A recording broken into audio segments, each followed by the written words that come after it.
Yeah, and once again, I think the Democratic voters in the 2nd Congressional District, when asked to assess the two candidates, over 75%, quite enthusiastic about the choices they have.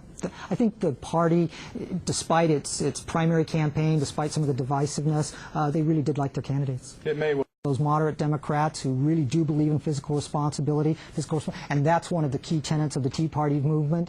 But there are other elements in this amalgamation that are anti-statist. So while we're comparing what happened in terms of who was at the convention, the nature of people, we talked about them being much more likely to be Tea Party supporters.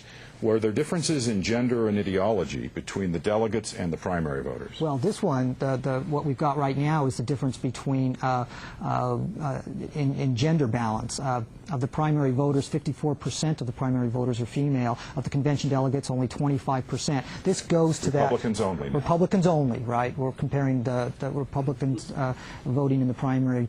Yeah, and the rap on these kinds of processes, like the Utah caucus system, is they play to ideological extremes. The Claudia Wrights, who have a point of view in the Democratic Party, and the Lee and Bridgewater. They argue that it's not representative at some level, and this is more of a descriptive level of representation. But here we have an ideological dimension of representation. The convention delegates, 63% of them said they were strongly conservative.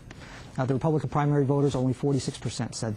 One of the people who is most interested in who comes out of the Senate primary tonight, most successful, Bridgewater or Lee, is the man who's going to face them in the general election in November, and that's Sam Granado. And Mr. Granado is on the phone with us now. Sam, you're there? I'm here. How are you this evening? We're doing very well. How are you doing? I'm doing great, thank you. Does it make a difference to you which of the Republican candidates comes out to go against you? It doesn't make any difference to me. What kind of campaign are you planning to run against them? Without giving away the family jewels here, what kind of campaign are you going to run? Well, I'm planning to run a campaign based on common sense and based on the fact that I've been a small businessman all my life. I've been involved in public service, and I'm going to bring the same ideas and formulas that have helped make me successful in my business and in public service into the campaign. As you know, I've been going around the state for over a year now. I've covered all parts of the state, and I find whether you're a Republican, Democrat, or independent, there is a lot of common ground out there. We're all disenfranchised. We want to believe in something, and I decided, you know what, if I want to believe in it so bad, I better step up to the plate and go get this job done. Mr. Granado, let me interject a question here. There may be an opportunity for you in the Democratic Party, given the divisions within the Republican Party. Senator Bennett, an 18-year incumbent, defeated at his party convention. The TV image of Republicans cheering as if they were at a pep rally at the defeat of this long-standing elected official in the Republican Party. Do you see this election as an opportunity for you to benefit from these divisions within the Republican Party? Very much so. How are you going to do that? But let me add to that. I respected Senator Bennett. Although I was running against him, I called Senator Bennett the Monday after that defeat and told him I respected him and didn't appreciate the way he was taken out. I don't think a servant of the people, as he was for 18 years, he was not treated with respect. And he gave me good counsel after we sat down and talked after that. What did he tell you? Well, that's giving away the family jewels, as you put it. That's inside baseball. So, no, it was so pleasing to me to see that we were on common ground for so much of our thoughts and ideas. Would you describe yourself as a fiscal conservative?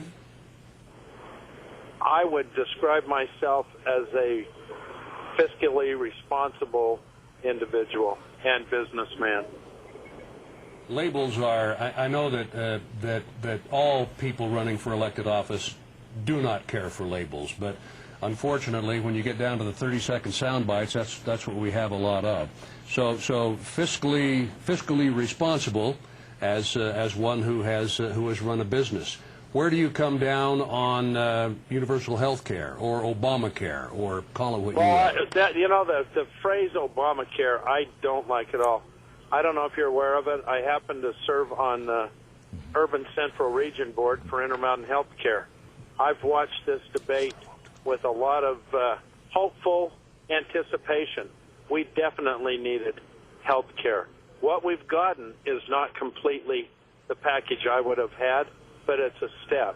We've made one initial step, and when I'm elected senator, I'm going to take back some of the knowledge I've learned from Intermountain.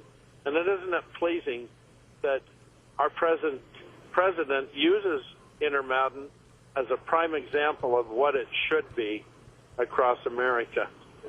Mr. Granato, one other question. You had a chance to watch your two potential opponents duke it out in the late stages of this primary campaign.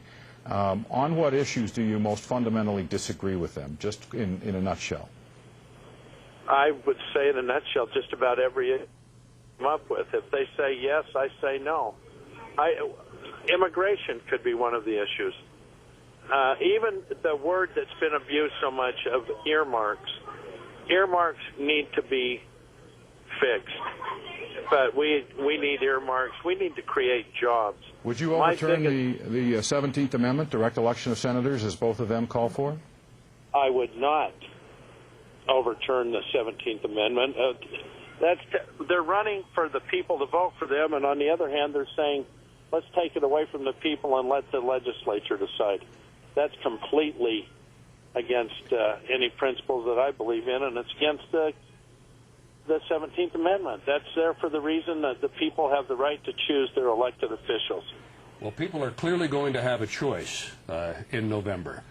Yes, Mr. Granato, thank you very, very much for being with us, and best of luck. We'll be watching your campaign with great interest. We hope to talk to you again on election night.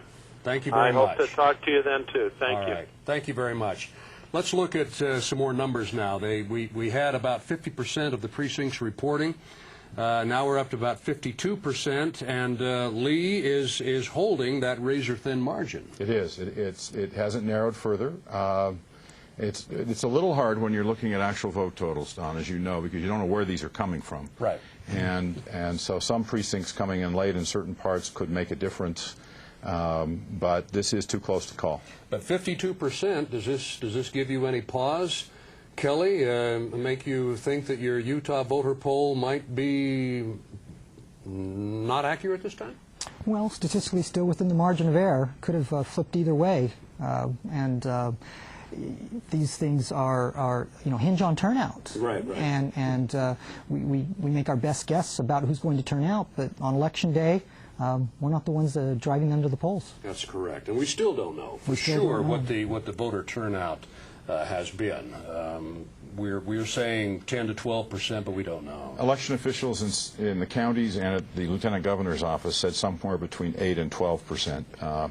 That would be a below average turnout for the period since we've been voting in June. The average since we switched to a June primary is 14%. So even with all that this has been going on here, and with a Senate election likely hanging in the balance, Mr. Granato, with all due respect, for there to be that low a rate of turnout, to me, is pretty shocking. Do you think that it's possible that people didn't turn out because they figure either one of these Republicans is fine with me? Maybe. Yeah. My hunch is they were mowing their lawns and they forgot about it. All right. Let's take another look at these numbers then. 52% reporting. And Lee holds his razor-thin edge, and in the second congressional district, this is just about what you predicted. Just a third of the district's reporting now, and Matheson is maintaining his 68 to 32% lead. But the number 30, the 36% there of precincts reporting gives me pause about the earlier numbers, because that says that a lot of the Salt Lake and Utah County numbers are not in yet. The difference between the second district and the statewide totals, which were over 50% reporting. And so I think we don't know yet where that Senate race is going. Let's take a look at House District 25, if we can. There is a move afoot to push the Utah legislature to be even more conservative than it already is. Mascaro was forced out. And the name escapes me right now. Who is Peter Caroon's running mate? She retired. She was a moderate Republican. Allen. Yeah, Cheryl Allen. Yes. And so there's a move afoot to make the Utah legislature even more conservative than it is. Well, and it was the same people, Don. It was the same people who got rid of Bennett, who were the people who were voting in these conventions, county and state, that got rid of some of these more moderate Republicans in the state legislature. And that speaks to the ideological passion of these folks in this election cycle especially. What do they call themselves? Patrick Henry Caucus? Yeah, those numbers that just came up, though, for the District 25 in Utah, Salt Lake, that was a very liberal district. That's a very that's right. That was very Democratic district. That was a Democratic replacing district. retiring Christine Johnson. Yeah, and both of those are very liberal. One a school teacher, the head of the Davis Education Association, and the other an attorney. Right. So I mixed up my Republicans and Democrats there for just a moment. But still, I think the same phenomenon, right? There's still these ideological fights in both parties. Yes, yes. Let's put that Senate race back up now, if we can, or the House race. Cache County. Curtis Webb is probably going to win that. We have 64% of the district's reporting, and he has a good sizable lead over Chuck Bateman. House District 15, Davis County, Brad Wilson, 55% to Jory Francis, 45%, and that is a final. 100%. Yeah. So if that number is accurate, as I assume it is, that one's been decided. And Brad Wilson is the victor in House District 15 from Davis County. Interesting to compare, Don, how the counties are at different places in terms of getting the vote in. Davis appears to be all in, Cache about 2/3, Utah and Salt Lake about 1/3. And so at this point in the evening, that's a factor that we want to remember. Now, Ben Horsley has been around politics for quite some time, and he has gone down to defeat in Davis County. House District number 19, defeated by Jim Nielsen 60-40. by a good substantial margin. Yes, that's a big defeat. Yeah. Well, I think, as we've said, we're at a point in the evening where we just don't know what's going to happen in that Senate race, and where the votes are coming from suggests that we're even more uncertain. House District number 20, Becky Edwards looks like she's well on her way to defeating DJ Shantz in House District number 20. And House District 50 shows 0 precincts reporting, so we don't know how many are actually in, but Merlin Newbold is up considerably there.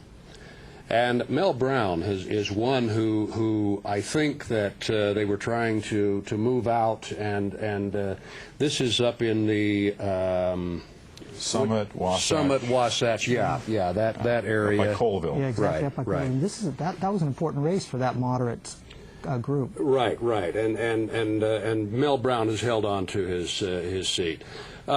Republican County Council at large, Richard Snellgrove. Can we go back to that, please?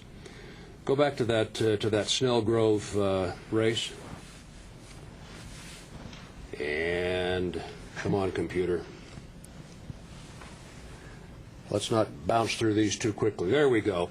Richard Snellgrove has been a long time Republican. Former candidate for Congress from the 2nd Congressional Activist, yes, been around for a long time, and looks like he's well on his way to defeating Winston Wilkinson.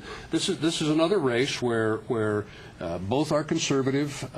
You both held about the same views. And Snellgrove played on his experience, and apparently, at least to now, it's paying off. Tough row to hoe, though, in Salt Lake County at large, because 2008, Salt Lake County went for President Obama.